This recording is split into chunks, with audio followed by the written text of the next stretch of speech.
Alors voilà, la Clio 3 Estate, qu'est-ce que c'est qu'elle a? Ben, tout simplement, elle a deux portes à remplacer.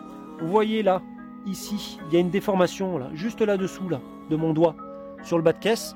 Et puis ensuite de ça, vous avez donc l'aile arrière, là, qui avait été frottée. Je l'ai fait faire en débossage sans peinture. Et puis ben, la porte arrière à remplacer. J'avais récupéré le phare pour la Clio 3 de ma femme que j'ai vendu. Bah ouais, du coup, je m'en suis servi de banque de pièces.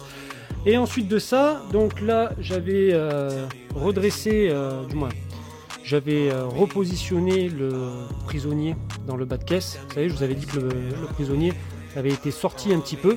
Donc j'ai retapé les côtes proprement, bien entendu, à l'aide d'un chasse qui faisait donc le diamètre du prisonnier. C'est tout réajusté, il n'y a pas de souci. Là, le bas de caisse, il a été redressé, mastiqué et apprêté avec un apprêt au pistolet. Et là, donc, elle est en cours de ponçage. La porte arrière, bah, c'est une porte arrière d'occasion. Donc là, voilà, avant peinture, donc j'ai mis un petit coup de bombe d'après noir. C'est un après filler hein, qu'on appelle, c'est un peu l'équivalent du pièce neuve. Voilà, c'est tout simplement pour couvrir les arêtes et puis mettre un fond qui va être uniforme pour pouvoir peindre derrière.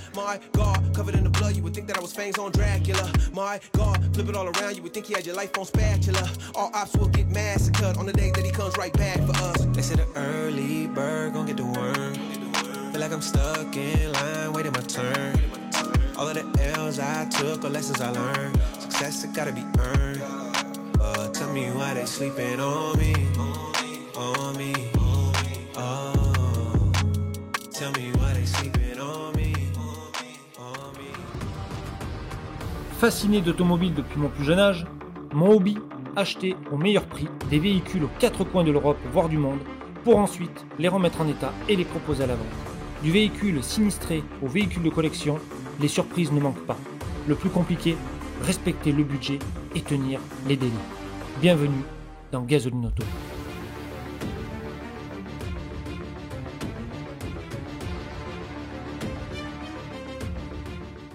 Eh bien bonjour à tous et j'espère que vous allez bien. Petite... Viens là mon petit Lagrinche. Alors, eh ben, j'espère que vous allez bien. Voilà, Bebs Lagrinche et petite surprise de Bebs Lagrinche. Alors ça y est, donc la Clio 3 Estate est finie, enfin, au bout de 1 an, elle est enfin roulante et enfin disponible à la vente. Alors ça a été pas un travail de haute technicité, loin de là, c'est que tout simplement, j'attaque la voiture, un client arrive, donc du coup je m'occupe de sa voiture.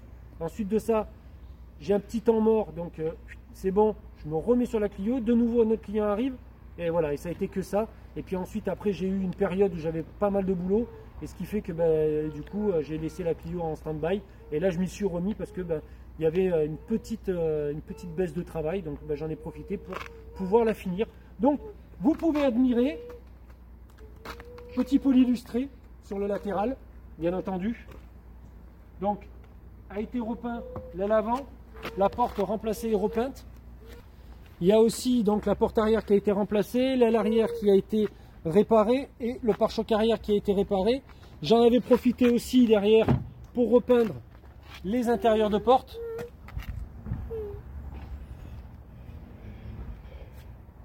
Peinture aussi des intérieurs de porte à l'avant.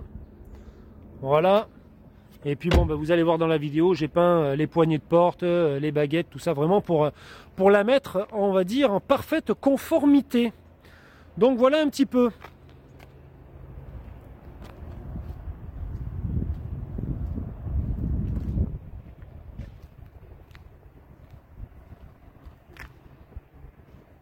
La Clio est donc sortie de cabine de peinture, mais, je dis bien mais, il y a un petit souci. C'est-à-dire que là, comme vous pouvez voir, j'ai refait un mastic parce que les fonds derrière, ils avaient travaillé. C'est une porte, donc vous avez pu voir que c'était une porte qui était d'occasion. Et cette porte, elle avait déjà été réparée. Et il y a eu une réaction avec la réparation précédente. Et ce qui fait que du coup, quand j'ai monté la porte, je me suis aperçu que ça faisait une petite cloque. Donc au début, je croyais que c'était une déformation, du moins un défaut qui était dans le vernis ou éventuellement dans la base et que j'aurais pu rattraper avec le polylustrage. Mais il s'est avéré que même en polissant et en lustrant, ça revenait quand même.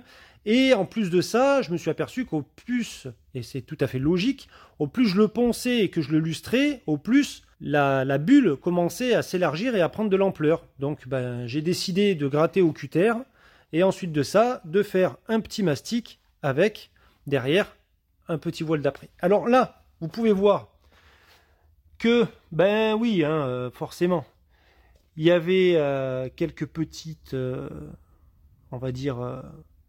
quelques petits défauts d'aspect, voilà, quelques petits défauts d'aspect.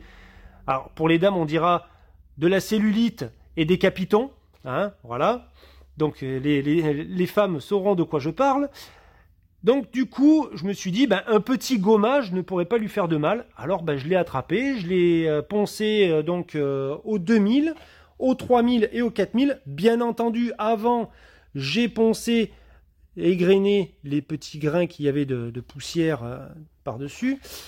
Et ensuite de ça, comme je vous ai dit, donc 2000, 3000, 4000. Et après, avec les super lustreurs de chez Schweizer. Alors en premier, je me suis servi du bleu. Après, je me suis servi donc du violet, du orange,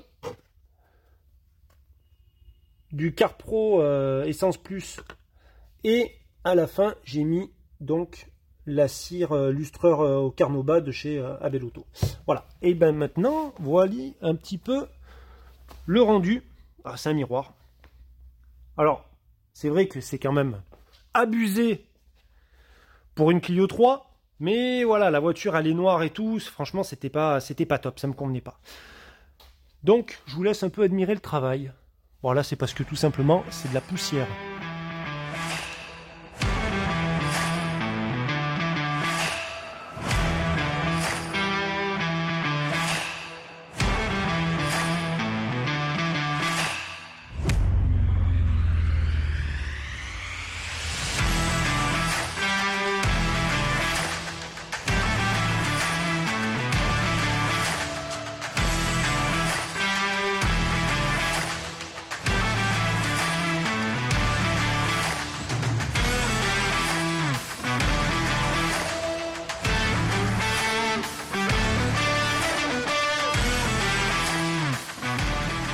Alors voilà un petit peu ce que ça donne la porte de Clio 3 une fois mastiquée, apprêtée et poncée. Alors ce que vous voyez ici, c'est tout simplement l'après que j'avais mis donc auparavant. C'était un après garnissant de chez Iron Tech qui est gris clair. J'avais plus que ça sous la main. Et vu que du coup le gris clair est quand même un fond assez clair par rapport au noir, et pour ne pas avoir de différence de teinte lorsque Seb va appliquer le noir métal, du coup, j'ai repassé vite fait un petit coup de bombe noire de chez Spraymax. Voilà, donc ça c'est la bombe de noir que j'ai appliquée. C'est juste en fait un filler, tout simplement, c'est une impression. Et l'après garnissant, j'avais appliqué donc celui-ci, le Iron Tech après garnissant en gris clair. Mais, je dis bien mais, j'ai trouvé apparemment, donc c'est à laisser, mieux et moins cher. Alors, il n'y a pas de coopération commerciale de quoi que ce soit. C'est la marque Icar. Alors là, vous avez donc le primaire plastique. Et ici, vous avez l'après-garnissant qui, semble-t-il, au dire du commercial, serait apparemment l'équivalent du Iron Tech. Donc, de toute façon, on va l'essayer. On verra bien ce que ça donne. Voilà, je tiens à le répéter, là-dessus, il n'y a pas de coopération commerciale. C'est tout simplement juste une info. C'est un produit que j'ai commandé il n'y a pas si longtemps que ça, et que voilà, je vais voir pour le tester. Et puis si ensuite de ça, il est fonctionnel, à ce moment-là, après, vous aurez un retour donc sur la chaîne. Donc voilà un petit peu. Alors, pour vous en finir, ça a été donc poncé au 1000 à l'eau. Le 1000 à l'eau, tout simplement. Voilà. C'est un 1000 Mirka à bras long. Et puis ça me convenait pas, donc du coup j'ai remis un coup avec un papier 500 à sec. Bon, 500 à sec que vous trouvez de partout. Et après derrière j'y ai remis de nouveau un coup de 1000 à l'eau avec un coup de Gex. Alors j'appelle le Gex tout simplement ce Scotch Brite là, gris, que vous pouvez aussi trouver sur internet. Alors le gris c'est pour le ponçage de finition et le rouge c'est pour ce que j'appelle moi le gros œuvre. Quand par exemple vous voulez faire sur un bas de caisse de l'antigravillon ou du structurant, par exemple vous allez mettre un coup de rouge. Si vous voulez poncer une pièce, mais pas la poncer avec le papier à poncer, mais éventuellement avec un gex comme ça, on va dire donc pour l'égrainer en superficie, et que cette pièce ensuite de ça va être peinte au pinceau ou éventuellement à la bombe, vous pouvez le faire aussi avec le rouge. Le gris c'est vraiment pour de la finition, comme pour lustrer. Il y a encore le jaune aussi qui existe pour pouvoir faire le ponçage pour les raccords. Mais moi, je prends le 4000 à bras long pour faire le ponçage pour les raccords. Bon, ben allez, hein, maintenant, il n'y a plus qu'à charger la porte. Hein, parce que comme ça, franchement, on dirait un petit peu une JP4. Hein, vous l'avez au bas de l'écran là qui s'affiche. Voilà. Donc, pour vous en finir, j'ai donc posé les nouveaux adhésifs que j'ai achetés aussi donc, sur eBay. Prévu pour les Renault Clio 3 Estate et ça m'a coûté une trentaine d'euros. Voilà. Eh ben allez, c'est parti. Hop, je vais amener la porte chez Seb et on se retrouve ensuite de ça. Donc pour vous, ça sera quelques minutes plus tard. Moi, ça sera quelques jours plus tard. Pour le remontage des deux portes et la finalisation de la Clio 3. Alors ça y est, donc là, en pleine phase de remontage, vous voyez, donc j'ai pris un peu de temps, j'ai donc remonté ma porte arrière droite, dont vous avez l'ancienne, et bien là, alors oui, j'ai été obligé de la découper à la disqueuse, parce que le renfort là, était tellement tordu à l'intérieur, que j'arrivais pas à sortir le monte-glace. Donc du coup, pour sortir le lève-vitre, ouais, j'ai été obligé, alors c'est sûr que là, hop, quand on voit un petit peu le choc qu'elle avait eu auparavant, voilà un petit peu. Bon, après en haut là, je vous avais dit, hein, c'est moi qui avais fait les découpes à la disqueuse, mais voilà un peu la déformation, et puis ça avait même tordu au niveau de... Pardon pour le bruit, vous voyez, ça avait même tordu aussi au niveau de l'armature. Là, hop, si je la tourne un peu, voilà un peu les dégâts.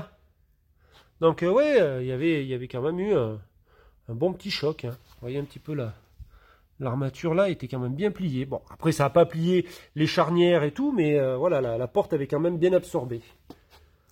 Bon, on va pas se mentir, hein, ça reste du Renault, hein, donc c'est pas non plus la même qualité qu'une Mercedes ou une BMW ou éventuellement une Jaguar. Mais bon, le prix à l'achat en neuf, il est en conséquence aussi. Hein. Et là, en remontant le pare-bout, alors oui, bien entendu, parce que je sais qu'il y en a qui sont très très à cheval sur la sécurité. Hein. Donc, vous voyez, gasoline, il a mis un cric avec un carton dessous, hein, premièrement. Et deuxièmement, alors ça c'est pas une bugne, hein, qu'on se le dise. Hein. C'est la flèche pour pouvoir indiquer le tampon, la partie où on peut mettre le cric sous le bas de caisse. Non, parce que je sais encore, il y en a, ils vont me dire, t'as oublié une bugne. Ben non, j'ai pas oublié de bugne.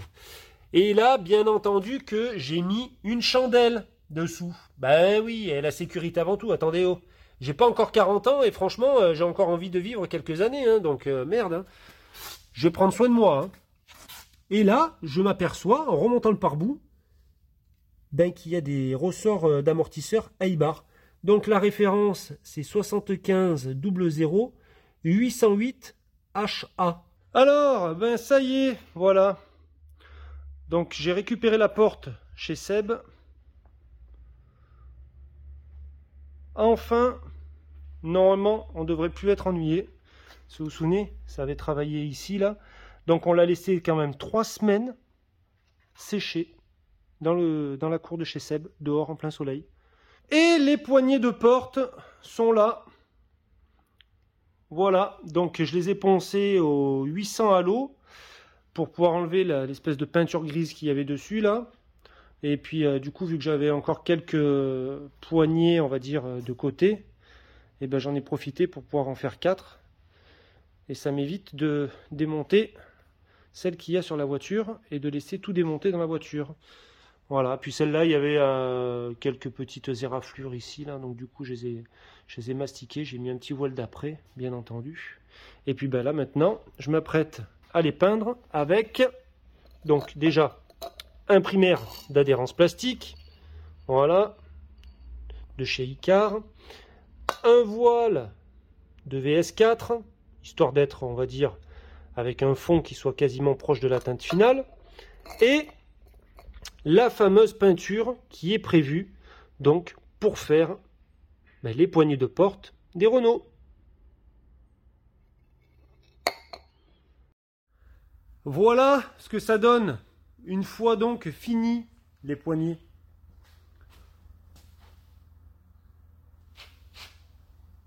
Voilà un petit peu. Alors c'est sûr que ça change de ce que c'était. Hein. Ça joue la corde. Franchement, juste avec la bombe, je le sentais pas trop quand même. Alors je suis allé acheter chez Memon une bombe de vernis transparent mat. Mais vous savez, c'est celle qu'on percute. Donc c'est de la bicomposant. Eh oui, parce que ce vernis-là, en bicomposant, ça fait que du coup, il va mieux résister aux intempéries. Donc au lieu qu'elles pèlent dans 2 ans, eh ben, elles pèleront dans 10 ans. Voilà. Ça sera un peu mieux que la finition de chez Renault. Ça donne ça. Vous voyez, au bout de quelques années. Il n'y a pas de protection contre les UV, il n'y a pas de vernis, il n'y a rien dessus.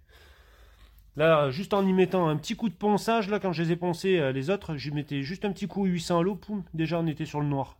Donc pour vous dire, quoi. Voilà la qualité. Et puis, bien entendu, je vais faire aussi donc les baguettes de porte. Par la même occasion. Bon, ça c'est que dalle, hein. Ça c'est juste... c'est comment ça s'appelle, la bâche en cabine, là, qui a tout simplement collé un petit peu au niveau de la porte arrière. Mais voilà, ça s'en va... Ça s'envoie au doigt en frottant. Vous voyez. Hop. Voilà. Ça y est, donc la Clio, ça y est, donc elle est finie d'être remontée. Donc vous voyez, les poignées de porte ont été repeintes, ainsi que les baguettes aussi, hein, parce que finalement, donc elles étaient rouges. Je ne pouvais pas les laisser comme ça, forcément. Et puis de l'autre côté, il y avait la baguette de porte qui n'avait pas été peinte, qui avait déjà été remplacée, semble-t-il, d'après ce que j'ai pu constater. Donc je les ai démontés, petit coup de ponçage, petit coup de noir nacré, la NV676, qui est donc la teinte de la voiture, que j'ai appliqué au pistolet, parce que j'avais que pour l'appliquer au pistolet, j'avais pas en bombe. Et après, derrière, un petit vernis mat, hein, comme vous avez pu voir, pour les poignées. Donc voilà un petit peu ce que ça donne. Et maintenant... je m'apprête donc à remplacer la façade de l'autoradio. Alors, j'ai retiré l'autoradio avec tout simplement ces deux, on peut dire des clés ou des sucettes aussi, on appelle ça. Ça, vous le trouvez sur Wish, sur Amazon, sur AliExpress, un peu de partout. Voilà. Maintenant, donc, le souci principal, maladie chronique des Clio 3, la façade autoradio qui pèle. Et, par chance, dans le stock de gasoline, il y avait une façade d'autoradio que Jérém avait acheté il y a quelques années de ça pour la Clio de sa femme. Et puis on a vendu la Clio.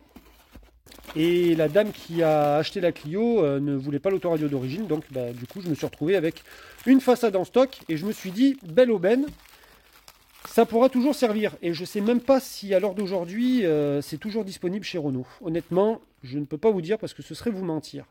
Donc voilà, donc c'est bien exactement la même façade, sans souci. Et puis forcément que ça va derrière, ça va tout changer dans l'habitacle. Hein. Et la référence, oui, parce que ça c'est le plus intéressant pour certains. La référence c'est 28 12 615 69 R. Donc si quelqu'un a besoin, vous avez qu'à taper cette référence sur internet. Et puis normalement vous devriez pouvoir peut-être trouver ça sur Amazon, qui sait. Et moi je vous propose une chose, c'est qu'on va la remplacer ensemble, cette façade d'autoradio. Il n'y a rien de bien compliqué, mais je pense que ça peut en intéresser quelques-uns. Donc du coup j'ai trouvé une petite clé, et c'est du... Honnêtement c'est illisible. Voilà, petite clé Torx. C'est en dessous du 10, parce que vous voyez là, j'ai donc mon set de clés Torx, et la 10, elle ne rentre pas dedans. Donc ça doit être ou du 8 ou du 9.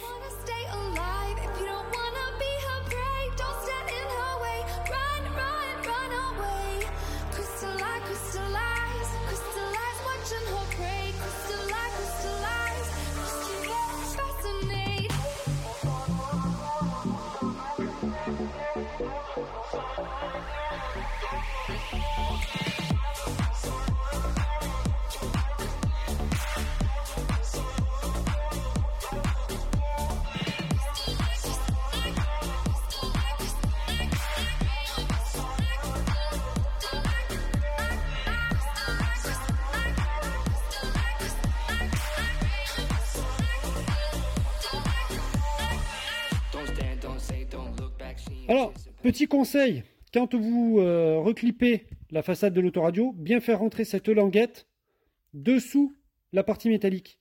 Donc, entre la partie circuit imprimé de l'autoradio et cette partie métallique là, parce qu'en fait, c'est la vis qui va venir bloquer derrière la façade. Et ensuite de ça, vous remettez vos deux vis correctement.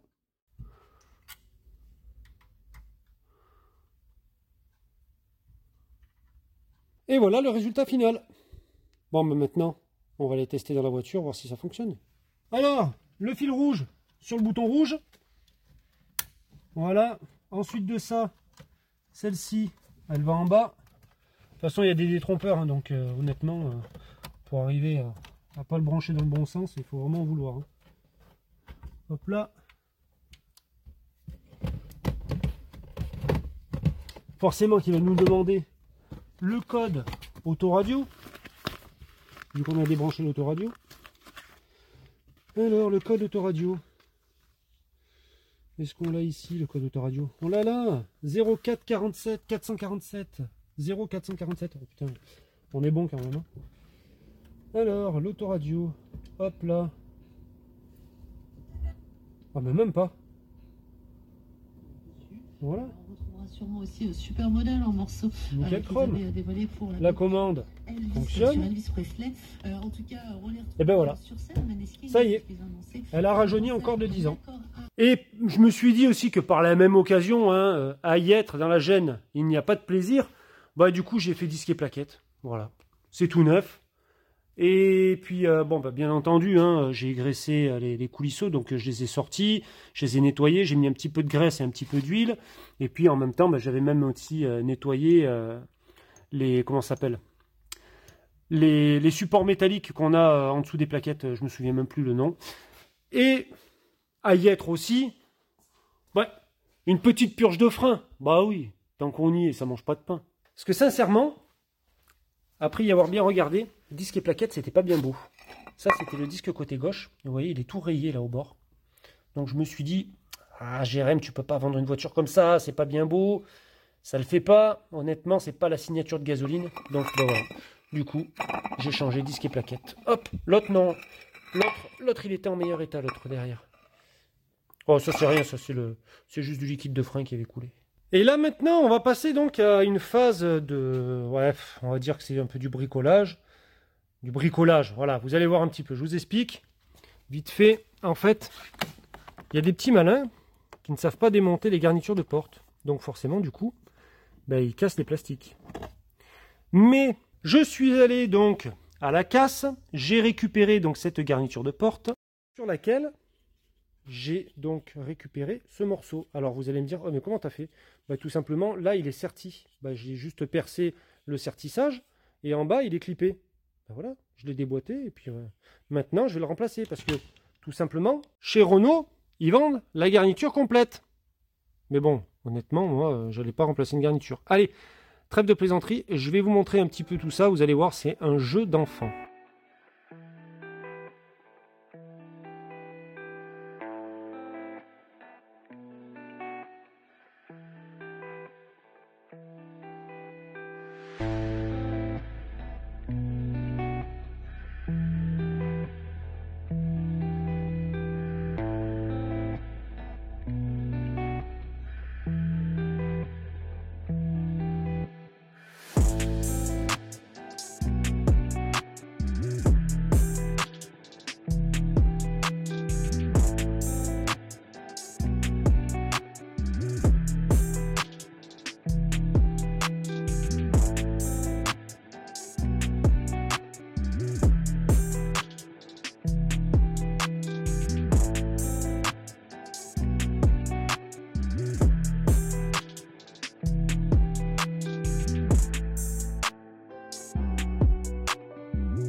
Et voilà donc une fois remplacé et remonté ce que ça donne.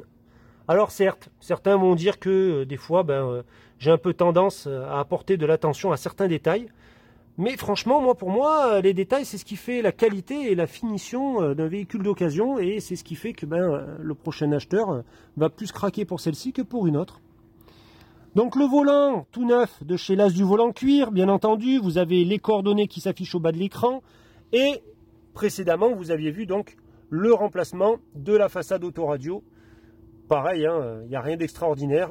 Voilà, pour ceux qui éventuellement sont propriétaires de Clio, ben, vous savez maintenant que la façade d'autoradio, si vous ne saviez pas, ben, se remplace. Vous avez même la référence. Et puis, ben, si vous avez besoin d'un joli volant en cuir, 100% cousu main, pour la modique somme de, je dis bien, 200 € TTC, eh ben, vous pouvez faire appel à L'As du Volant Cuir. Voilà, tout simplement. Et il faut savoir une chose, c'est que L'As du Volant Cuir fait tous les volants.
Cette vidéo touche à sa fin. Merci encore de m'avoir suivi sur Gasoline Auto TV. J'espère que cette magnifique et jeune Clio aberrante vous a plu. Et bien écoutez, n'oubliez pas de vous abonner, bien entendu, de liker, de commenter, d'activer la cloche pour recevoir les nouvelles notifications de Gasoline Auto TV. Et j'ai envie de vous dire à la semaine prochaine. Allez, bye, portez-vous bien.